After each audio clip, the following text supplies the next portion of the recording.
A visiting priest at a church was extremely long-winded. Worse, every time he made a good point during his homily, a member of the congregation would always respond, "Amen." The priest would get fired up and launch even to a longer and longer homily every time he heard the amen. Finally, the pastor of the parish started responding every few sentences with, "Amen, Pharaoh. Amen, Pharaoh." The guest priest wasn't sure what it meant, but after several more "Amen, Pharaohs" from the pastor, he finally concluded his very long homily. After Mass had finished and the congregation had gone home, the visiting priest turned to his host pastor and said, "What exactly did you mean when you kept saying to me, 'Amen, Pharaoh'?" The pastor replied, "I was telling you, let my people go." I promise to let all of you go very soon. Today's gospel clearly speaks to me one powerful message. The consequences of fidelity and faithfulness to the Lord is this: we must be different. There's a beautiful story that captures this reality. Every morning, Marie accompanied her friend Janet to the newsstand.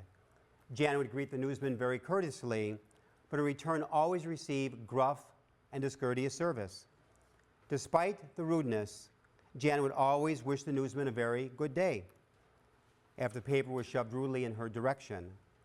As the two friends one day walked down the street, Mary asked, "Does he always treat you so rudely?" "Yes, unfortunately he does," replied Janet. "And are you always so nice and polite to him?" "Yes, I happen to be always nice and polite to him." And she said, "Why are you always so nice to him when he's always so rude to you?" And she replied, "Because I don't want him to decide how I'm going to act. I don't want him to decide how I'm going to act." What does it mean to be a follower of Jesus? We need to sense the value of our own person. We need to sense the value of other people. Thomas Merton, the well-known Trappist monk, once said, "We're not at peace with ourselves because we're not at peace with others. And we're not at peace with ourselves because we're not at peace with God." Don't ask yourself, does God have a place in my life? Ask instead, what place does God have in my life? Not always a popular question by today's standards, may even cause division. But remember, no one can go back and start a new beginning.